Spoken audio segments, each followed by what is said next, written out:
Good evening, everyone, and thank you for joining us this evening. This evening, we're talking about migraine in children, and it is a follow-up to our seminar held last month. And you should check that out on the American Migraine Foundation YouTube channel. We'll try to post that link in the chat so that you can listen to that because there's lots of great information there. I'll just briefly introduce myself, and then we'll have the panelists do the same, and then we'll get going. So my name is Dr. Christine Lay, and I'm a professor of neurology at the University of Toronto, and I'm the chair of the American Migraine Foundation. Dr. Gelfand? Thank you. I'm Dr. Amy Gelfand. I direct the Pediatric Headache Program at UCSF, and I'm the director of Headache, the editor of Headache, the Journal of the American Headache Society. And Dr. Greene? Hi, everyone. I'm Dr. Kaitlin Greene. I direct the Pediatric Headache Program at Oregon Health Science University in Portland, Oregon. Happy to be here.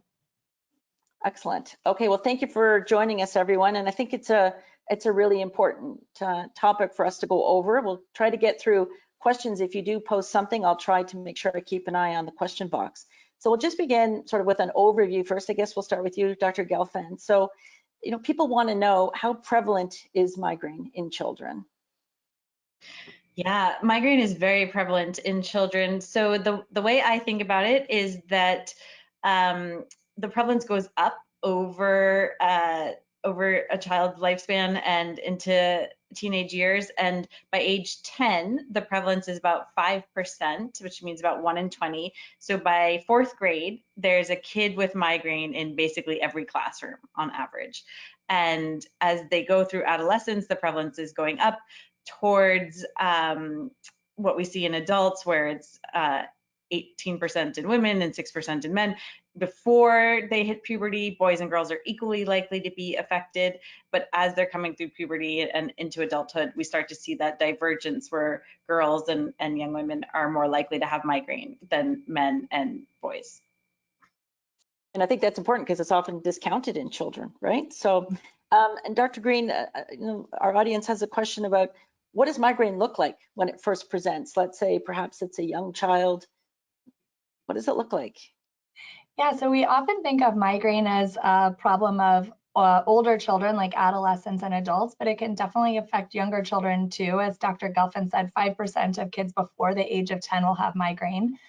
And mostly it looks like adult migraine. So in many ways it's similar in that it's a bad headache by definition, a headache that interferes with your activities and gets in the way of you doing things you want to do or need to do. It's a headache that's typically associated with a lot of sensitivity to sensory experience. So light sensitivity, noise sensitivity, sometimes sensitivity even to movement or movement in your environment. And so for many adults who have experienced migraine, they can recognize it in their children because many of those features overlap. There are a few differences. So in children, whereas adults often describe this kind of one-sided, really pounding or throbbing headache, in kids, it's much more common to have a frontal or bilateral, both sides headache.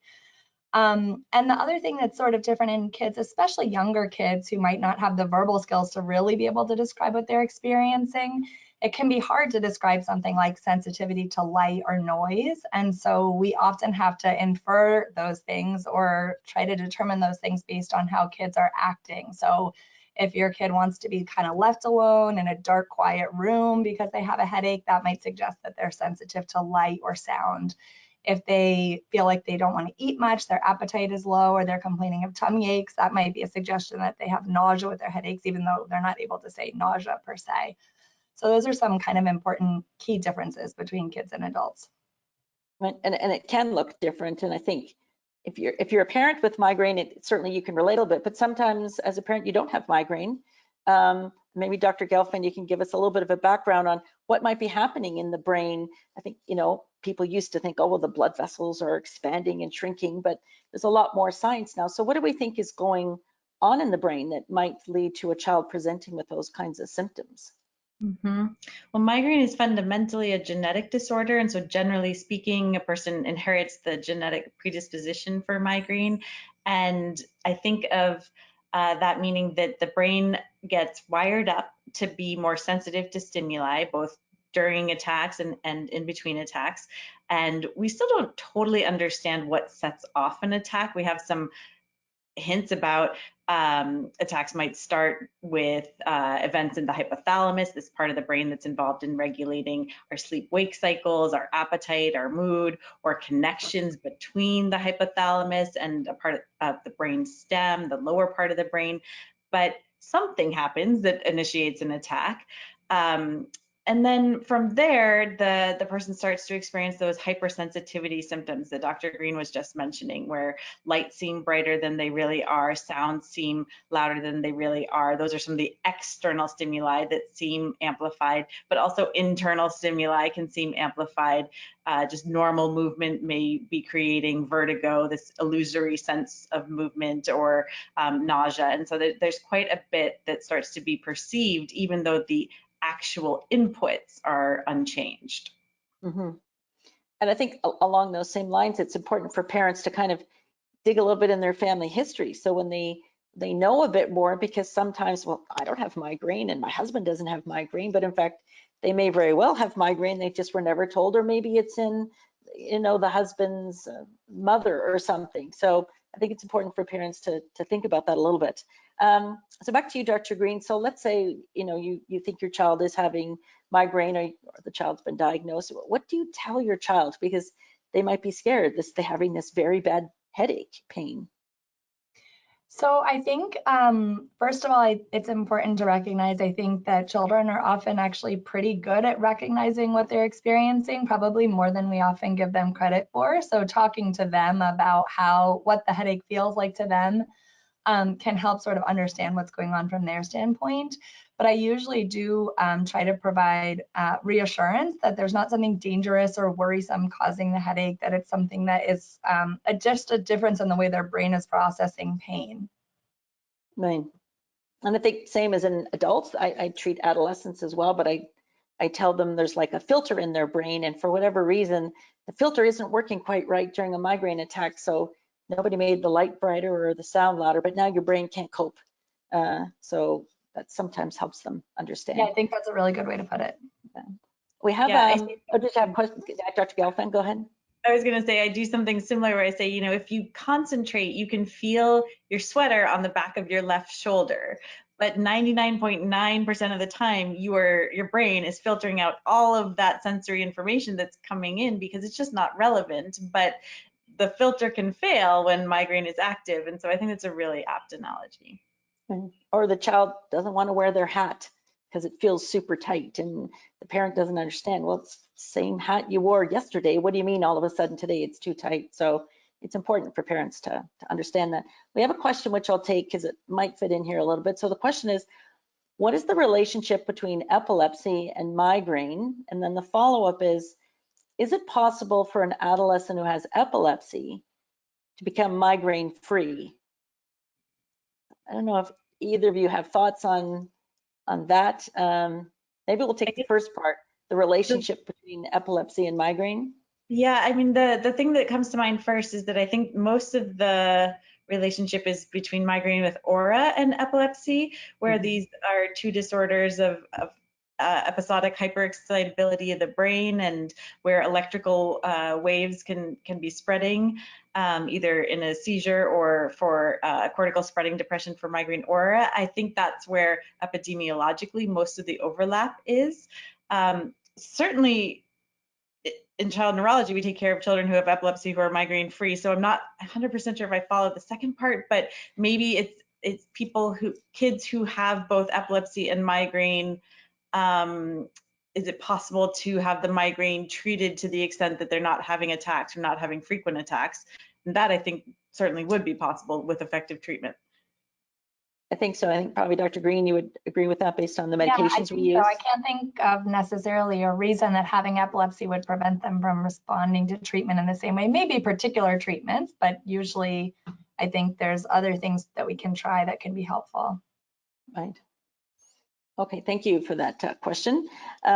So what does a parent do, Dr. Greene, if they say, you know, I think my child might be having migraine or they're having these headaches? What do they do? I think, of course, as always, talk to your doctor. I think it's important to, if you start realizing that your kid is having headaches, observe clues that migraine might be going on. So look for those signs of maybe sensory sensitivity or difficulty with appetite during headaches. And it can be really helpful to keep kind of a log, at least of how often headaches are happening by the time you see your doctor and what those headaches are like.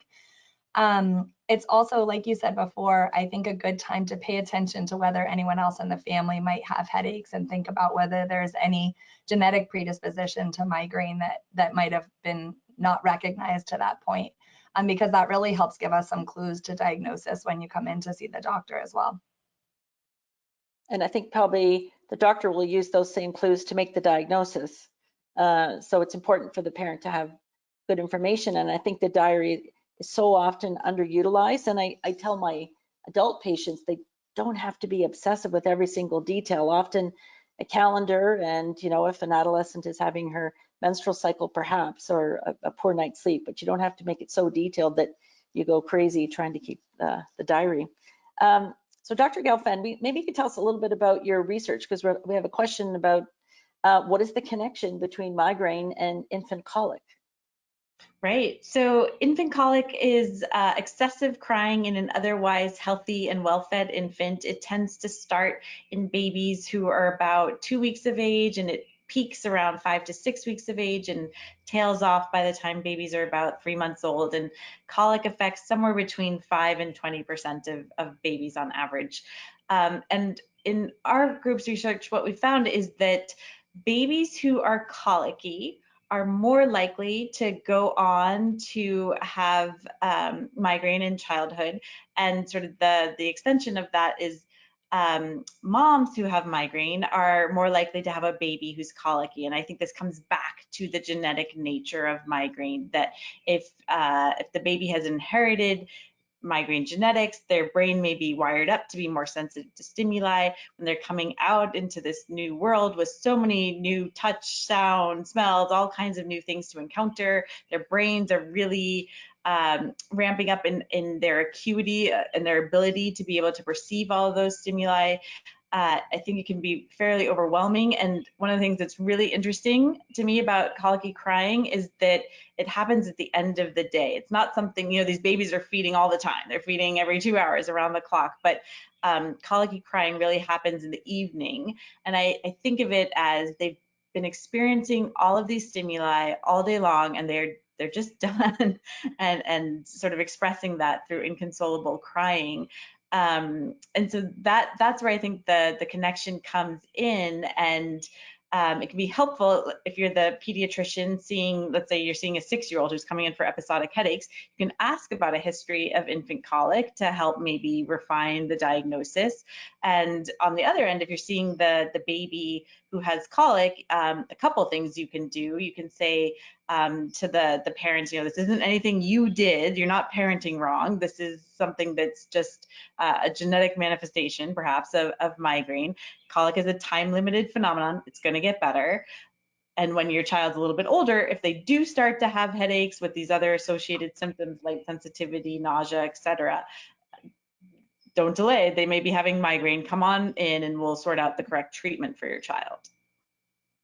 And I think just as a follow-up to that, probably if the baby is colicky and crying, you keep them in a quieter place, perhaps adjust the light in the room, and remove siblings who are really excited to tell them about their day or something, and just like you would a migraine attack in an adult, I think. Excellent point. And there's actually a small study suggesting that giving parents that advice to decrease the noise in the room, decrease the stimulation that the baby's experiencing, can help to settle down colicky crying. And I think of that as a very safe thing to do. It's such a young group of babies that pharmacologic interventions sound much less appealing in this situation, but something where you're just modifying the environment to bring down the stimulus level, that seems like a much safer approach to help out. Fine. And as you said, understanding that they're not parenting incorrectly, I think that's key. So Dr. Greene, so another sort of, I guess we'll call them a variant of migraine in the child. A lot of people have questions about stomach aches, and does my child have abdominal migraine? What's the difference, and what does it look like when it happens? Yeah, that's a great question, one that comes up all the time. So it seems that there's sort of like an evolution that happens from early infantile symptoms like infantile colic, moving on to something called benign paroxysmal torticollis in toddlerhood, where kids can have this episodes of head tilting with sudden onset of dizziness or looking pale or seeming unsteady on their feet. And then as they grow a little bit older, they might experience recurrent attacks of dizziness or vertigo. So all of those sort of seem like on the path to migraine. And the next step in that is that around elementary or grade school years, some children begin experiencing recurrent attacks of really significant stomach aches. So it's different from a stomach ache in that it's like a headache, a bad stomach ache, like a migraine is a bad headache, abdominal migraine is a bad stomach ache. So it's moderate to severe in intensity, and they're long. So they have the same duration as migraine headaches, anywhere from 2 hours to 72 hours. So it's not just something that kind of comes and goes. It's a stomach ache that comes on and stays put. They're often really hard to describe what they're like. By their nature, they're non-specific type of pain. They're not like stabbing or burning or cramping. They're just this sort of dull pain, generally in the area of the belly button. And they can have some other symptoms along with them too, like changes in appetite or sometimes nausea or vomiting. And again, I think some of the clues to the diagnosis can really be if there's a prior history of other migraine-like episodes in infancy or toddlerhood, and if there's a strong family history of migraine. It is true, though, that the diagnosing abdominal migraine does require some other investigation for other possible causes of abdominal pain. So it's important that you talk with your doctor about those possibilities too. But it is pretty common and can affect our patients quite frequently. And I think many children end up at the GI doctor or the gastroenterologist before the conclusion is that, well, maybe this is migraine. And I think, Dr. Gelfand, do you see, patients who actually will put it in a diary and see, oh my gosh, every 37 days, my child has one of these attacks. Do we understand anything about that? The cyclical nature of this in any way, the vomiting part? Yeah, that really comes up with what we call cyclic vomiting syndrome, the sort of other half of the recurrent gastrointestinal disturbance that gets labeled as either abdominal migraine or this other form, cyclic vomiting syndrome. And something I think is really interesting about cyclic vomiting syndrome is it seems to almost always start out of sleep, and the patient or the family can say, I'm going to wake up between 1 and 3 a.m. They have their window that it's going to start during. They're going to wake up and have nausea and vomiting setting in really quickly. And like you said, it's, once every month or once every 6 weeks, whatever it is for that individual patient. And it always makes me think, I mentioned earlier in this presentation, the hypothalamus, that part of our brain that regulates our sleep-wake cycles and our mood and our appetite. But this coming out of sleep at a certain time of day, that circadian rhythm component to cyclic vomiting syndrome always really grabs my attention. And if I don't hear that part of it, I actually wonder if that's the diagnosis. It seems to be such a common part that that I think it's a key feature to cyclic vomiting syndrome. And then the other variants too, the sleepwalking or, motion sickness. There's a lot of things that us individuals with migraine either experience in our children or ourselves, but I think they're important clues to pay attention to and to bring that information to the doctor so that they can have an understanding. Because as we always say, the tools that medical students are giving are improving, but they're still not great to help them diagnose this incredibly common condition, and the diagnosis gets missed, unfortunately. So the parent has to be the advocate and get the information and bring the information in and do things like this webinar to learn more. So that's good information. We had a question about treatment, but I'll save that one when we get to the treatment section. But there's a question here, if either one of you have any thoughts on it. Is there any connection between PANS, which I guess they mean the pediatric onset neuropsychiatric syndrome, and migraine? That is a good question. I do not know of any association other than I think migraine is common enough that kids with all kinds of different conditions might also have migraine. And so we can sort of think about that as like another thing that might be going on with the child, but I don't know actually have any direct association. Do you, Dr. Gelfand? I don't. I agree. I haven't seen any epidemiologic study looking at an association to see if it's higher than we would expect from chance alone. And like you said, migraine is a very common condition. So as far as I know, I don't know of a connection. Yeah, I think probably they just, a child with PANS or PANDAS may just also have migraine, particularly if there's a little bit of family history there somewhere or some other clues that bring it in. I think it's just so common in the adult population. The question always comes up about that, the hole in the heart, the patent foraminal valley. Oh, they must be causative, but they're both pretty common.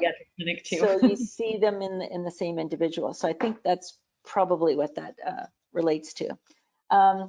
Okay, so we'll move on from what it looks like and sort of maybe how we get the diagnosis. I think the bulk of this part here really relates to, so what do we do about this? And so we can sort of divide it into maybe medications, acute and preventative, but then also maybe we should start with modifying behavior or looking at lifestyle things that might be helpful. So Dr. Greene, do you want to lead us off with that a little bit? Yeah, so when we think about treatment of migraine, I think it's helpful to just start out by saying we think about both as needed treatment, so things you can take when you get a headache so it doesn't last as long or get as severe, but also preventive strategies, so things you can do and or medications you can take on a daily basis to decrease how often headaches are happening over time. And I think that the lifestyle or behavioral or however you want to call actions we take during a migraine applied to both acute and preventive strategies. So on the acute side, what to do when you have a headache, there are a number of things that can be helpful, mostly aimed at sort of reducing that sensory overload. So trying to make the environment more calm, sometimes lying in a dark or quiet room can help. Sleep is often really helpful for people with migraine, so doing what you can to promote sleep. And then hydration. So if nausea and vomiting aren't too bothersome, trying to drink a hydrating beverage before lying down and resting. And then on the preventive side, we think a lot about how to keep the system at a nice set point. So trying to keep things regular and consistent. We often talk about adequate hydration, eating regular meals, getting regular sleep, and exercising regularly. The truth is that probably any one of those things alone aren't going to fix the migraine problem, but they're all healthy for our lifestyle generally. And we do have some evidence to show that, for example, regular exercise and improved sleep habits can actually help to decrease headache frequency. And I think one thing that we often do, and I presume you do this in children and adolescents, so it might be a little bit different, Dr. Gelfand, is sort of mindfulness or teaching children about different ways of keeping themselves centered or calmer. Is that something that you find helpful? I guess it depends on the age of the child. There's a really interesting study of children who have chronic migraine between ages of 10 and 17 who were randomly assigned to either medication, amitriptyline, and headache education, or that same medication, amitriptyline, and cognitive behavioral therapy. And the group who was getting the amitriptyline and the cognitive behavioral therapy did better. They were more likely to have their headache frequency come down and to have it come down more quickly. And so cognitive behavioral therapy is certainly an evidence-based treatment for chronic migraine in young people. We're very fortunate at our clinic. We've got 2 pediatric headache psychologists within our program who do give cognitive behavioral therapy to patients. And I think it's a really important evidence-based part of their overall treatment strategy. Yeah, definitely. So what about alternative therapies? Before we get into pharmacologic, maybe Dr. Gelfand, do you have some thoughts on maybe non-drug approaches to helping your child with migraine? Yeah, I think there's 2 categories that leap out there. There's sort of the supplements, some of the non-prescription agents that are still pharmacologic, if you will, but not prescription, and then neuromodulation devices. So on the supplement side, Melatonin is something that we've looked at and have a little bit of data that it looks to be helpful for migraine prevention in adolescents. It's been shown in a randomized placebo-controlled trial in adults to be superior to placebo for decreasing migraine frequency in adults. And that was actually a 3-arm trial where it was melatonin 3 milligrams versus placebo versus amitriptyline 25 milligrams. And the melatonin looked to be just as good as the amitriptyline arm, but with fewer side effects. So melatonin is something that I'm certainly interested in for prevention in my patients. And then other supplements that have some evidence for efficacy would be riboflavin, which is vitamin B2. But I always encourage my patients to remember the term riboflavin because there's a lot of different B vitamins and you can get very confused in the supplement aisle. Coenzyme Q10, which is abbreviated CoQ10 sometimes, and magnesium. In terms of neuromodulation devices, there are several of those. One of them in the United States is available without a prescription, but the others require a prescription. But those would also be non-pharmacologic treatments that could be used. Dr. Greene, do you have any thoughts on supplements in your practice or particular neuromodulation that might be helpful? Yeah, I do.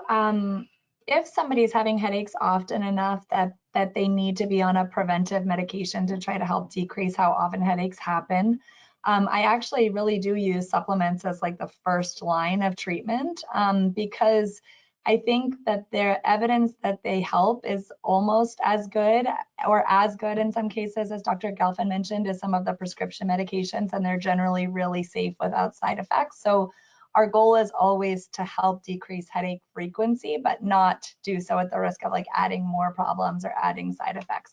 So I think the supplements are really great in that way because they can work really well without causing other problems.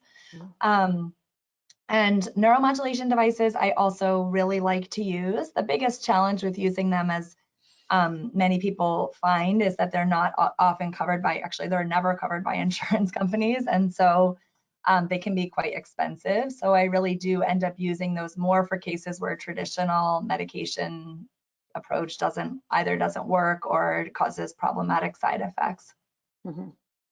I wish I could prescribe them more because I think they work well and they're really safe and don't cause side effects, but it's just the cost is sometimes prohibitive. It's very challenging, isn't it? Yeah. I agree. And I would say in pediatric population, same as adult, I usually tell people to start with one supplement for a little while, and then it's going to take several weeks to work rather than going to the pharmacy and buying 4 things and your child doesn't feel quite right. And you're like, I don't know which one is making them feel unhappy. So we often see people coming in already taking multiple different supplements. And I think the risk is probably really low because they don't cause a lot of side effects. But like you said, then we don't really know which one is helping. And because they're not prescription medications, they're often over the counter, and then people are paying for them for an extended period, and we don't really know which one to stop or when. And I think the last I looked, and Dr. Gelfand may know otherwise, there's not really any good evidence to say that combinations of them are more helpful than any one of them alone. And so just trying one at a time, but making sure to give it an adequate trial. So for preventive medications, it really takes about 6 to 8 weeks of consistent use to notice if there's an improvement in headaches. And so I always encourage people, as long as there's not bothersome side effects, to stay on the daily medication for at least 2 months before saying it doesn't work or it's not helping. Right. And at a reasonable dose. Yeah. Exactly. Yes.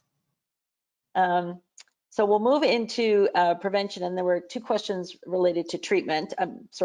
Treatment in general. Let's start with acute therapy. So Dr. Gelfand, so let's say they've tried everything and now they're thinking, okay, I probably need a medication. Are there medications that will help a child with migraine? For acute treatment, certainly. Acute treatment. And so usually by the time I'm meeting someone, they've tried some of the over-the-counter acute treatments. This is ibuprofen or naproxen or acetaminophen.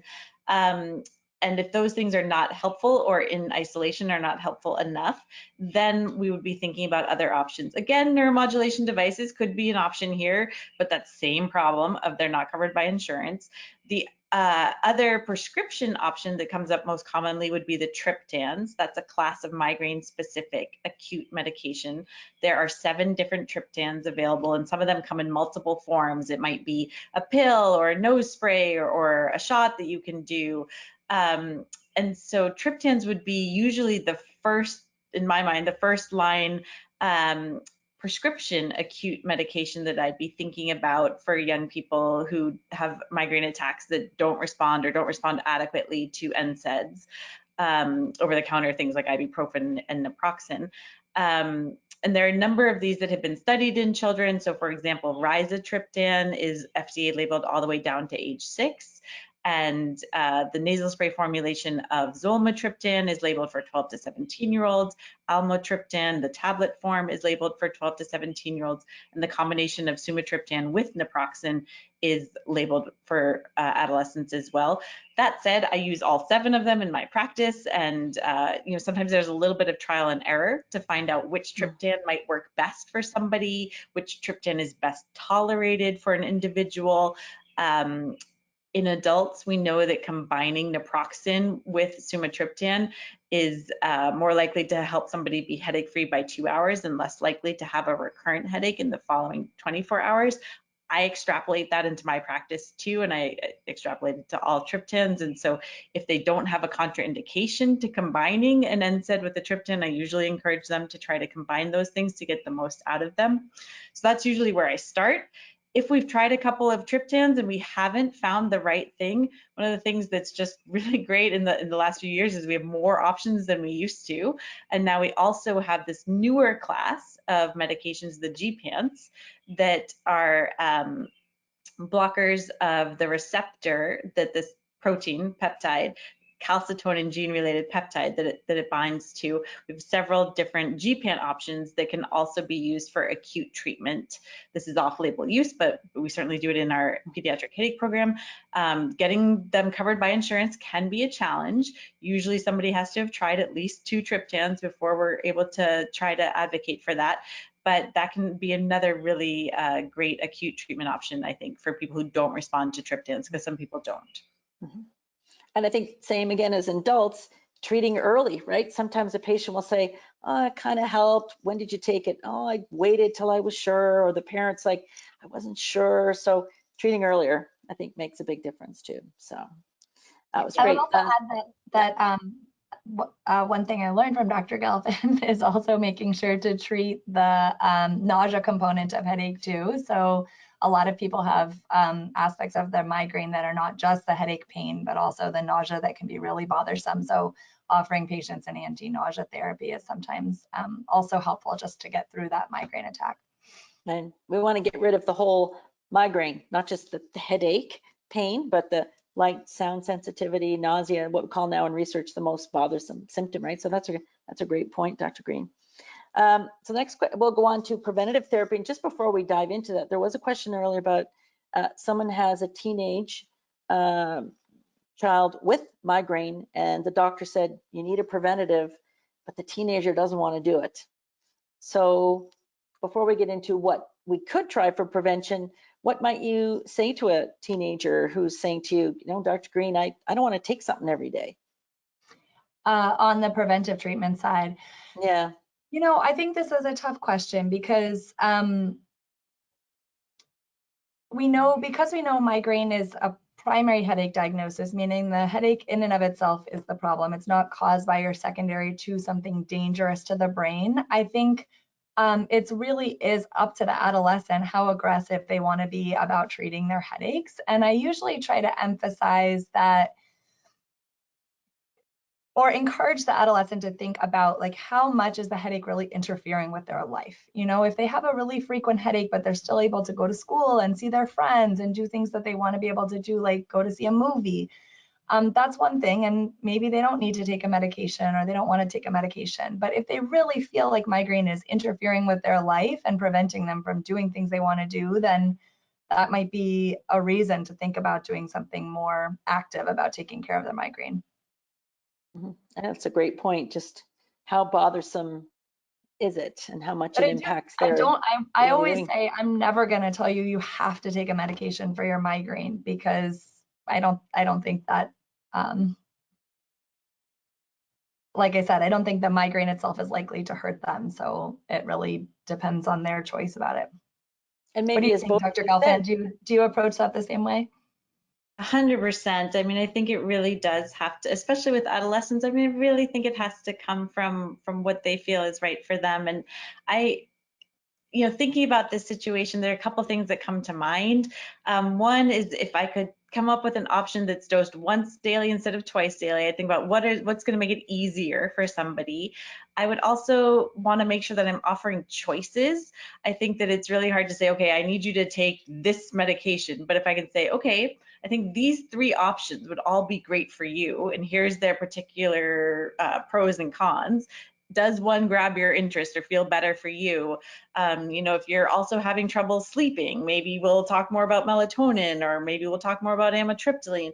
If you are a really competitive athlete and you want to make sure we don't do anything that will affect that, we're going to avoid a beta blocker like propranolol, but we might talk a little bit about riboflavin that could help, mitochondrial function, generally speaking. So it's not going to hurt. If anything, it might help your athletics. So I would try to think a little bit about what else is going on in this young person's life that might make a preventive treatment feel like a good fit to them. Yep, that makes perfect. And I think you can go back to, if the means is there, maybe a device, but also I think you circle back to lifestyle. And the one thing I really hone in on with the adolescents I see is the sleep routine. Because if they can really improve their sleep routine and their hydration and not skipping meals, not having too much caffeine, etc., they can reduce the burden somewhat without having to go to medication. And sometimes, like, you can sort of kill 2 birds with one medication. And if there's a medicine that's going to help both sleep and migraine, like melatonin, or sometimes even amitriptyline or other migraine preventive medications, then sometimes that's even more of a reason to think about trying something to help, if it will help more than just the migraine. I wanted to add to that comment about sleep routine and say that sometimes I feel like the locus of control is not entirely with the adolescent or child and the family, specifically around school schedules. Adolescents have this naturally delayed sleep phase. They generally can't fall asleep before 11, and they need at least 8 hours of sleep, maybe 10 hours of sleep. And so the American Academy of Pediatrics, recognizing this physiologic change in their sleep phase, they're not trying to be recalcitrant or irresponsible, recommends that middle schools and high schools begin no earlier than 8:30 a.m.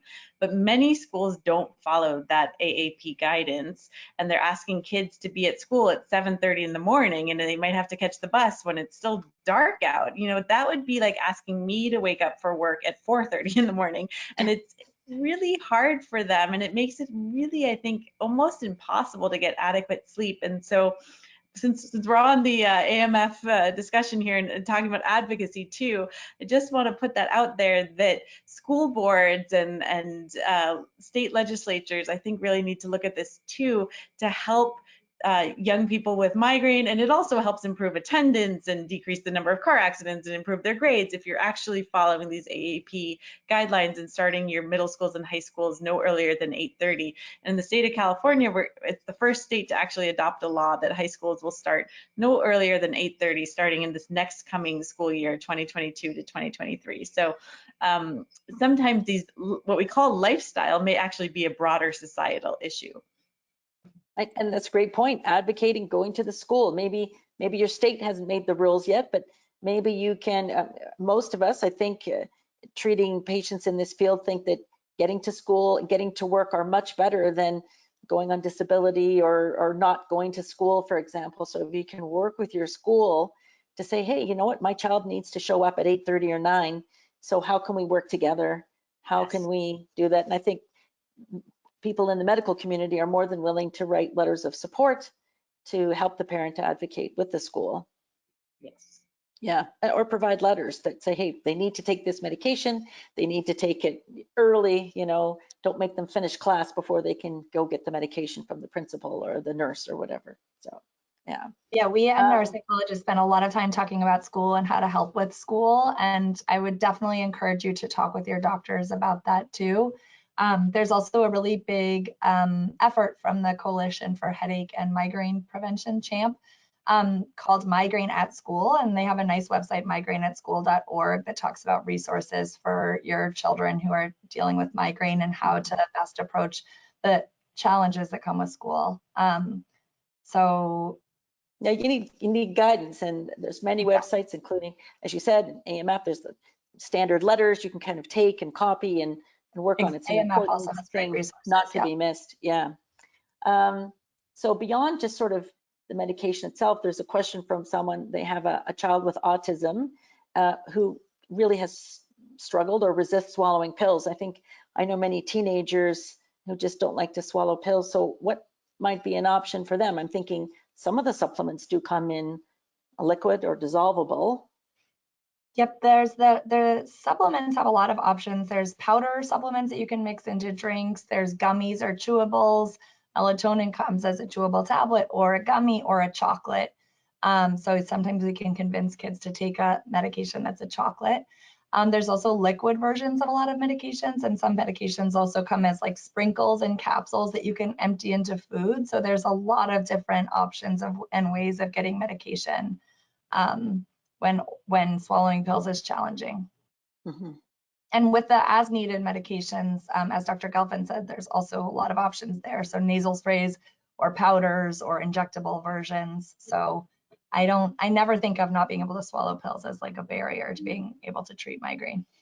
Yeah, and there usually are compounding pharmacies who might be able to work. That's a good point too. Parents. I have lots of adults who don't swallow pills, and so they will create sort of a melting formulation of something or a liquid formulation, or take the pediatric version, which doesn't usually go to adult dose. So there's different ways of getting around that resistance to taking pills, I think. So another question relates to, and I think this might take us back to when things aren't working. So the question really relates to they have a child who was diagnosed with mixed headache disorder and nothing seems to be working. And so to my mind, when I read that, I think, well, we got to circle back right to the beginning to diagnosis. They're reportedly having 7 migraine attacks per day, which again would be somewhat atypical for migraine. So can you speak a little bit to maybe Dr. Gelfand about when things aren't working, what do you do? My mind goes where your mind goes, Dr. Lay, that I think we need to circle back to diagnosis. Headache specialists follow the International Classification of Headache Disorders, and that mixed headache diagnosis isn't something that's within that classification system. So I'd want to revisit the history and determine, is this chronic migraine? Is this cluster headache? Is this new daily persistent? What am I treating? And then let's assume for the moment that, let's say it's chronic migraine. And in a pediatric headache program, unfortunately, it's a very common situation that somebody has tried 3, 4, 10 preventive therapies and they haven't yet found that thing that works for them, and they might feel like, I've tried everything, nothing works for me. And I can honestly say I have never met the patient who has tried everything. There is always something else that we can try. There really are more preventive treatments than I can rattle off for you right here. And sometimes they can be used in combination, or we can circle back to something that was tried maybe when you were 7, but now you're 14 and your brain is in a really different state with different receptor patterns than it was when you were a little child. There's always more that can be done. And I think that finding the clinician who's going to be your partner, who can work with you, taking a deep breath and knowing this is going to be a trial and error process, and that's so frustrating. And I wish that we had a way to do it more quickly and didn't have to do a 2-month trial every time, and that we could say, okay, this treatment is going to match to you and this other treatment is going to match to that patient. But unfortunately, the state of the science is we're still in a trial and error situation, but hanging in there, drawing on all the resources with schools and psychologists for cognitive behavioral therapy, and having those clinicians who you're going to partner with to stick with you in the long term to make sure that we're trying all the different treatments. And I think in the vast majority of cases, we can find something that is helpful, at least in some way. Yeah, I mean, I think that's a great point, because we're coming toward the end of it, that there's always hope. There's always something. And Dr. Greene, do you have any extra thoughts on that, or? No, I mean, I totally agree with Dr. Gelfand, as usual, but I think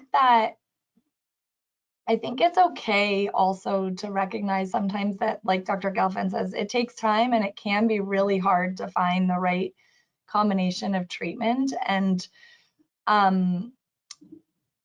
sometimes trying to provide support for people and their lives, even while the migraine is ongoing, is as an important part of our job as making the headaches go away completely. So that's always our goal. We always want to make the headaches go away. But sometimes when it takes time or it's really hard, I try really hard to think about other ways that we can provide support, whether it's helping with school or helping with other conditions that often go along with migraine, like stress or anxiety or limited physical activity. Like, how can we promote all of those things even while we're working all the time to try to make the headaches better? Mm-hmm. Yeah, I think those are great points. And so to persevere, advocate for your child, circle back. You may have to advocate for your child to go see a specialist who's not local to you, because sometimes you get to the point where you've tried everything. You need to see the specialist. And I think you guys made great points that sometimes you retry medications because the brain is different. And I think there's always hope, and there's always new medications available and coming. And we begin to use some things off label, but eventually there may be actual approval for some of these things in children. So I think there's lots of hope out there. There's so many new things just in the past 5 years that it's worth talking to a specialist when you feel like you've gone through all of the standard of care treatment options and see if there's other things that can be tried. For sure. Well, I think we are at the end of the seminar time. So thank you everyone out there for joining us. We hope you gained some advice and some helpful knowledge here, and do circle back to the AMF website. I think it was posted in the chat for part 1 if you wanted to revisit part 1 and then part 2. And we hope that you can find a solution for your child with migraine. Take care, everyone. Thanks, Dr. Lai. Thank you.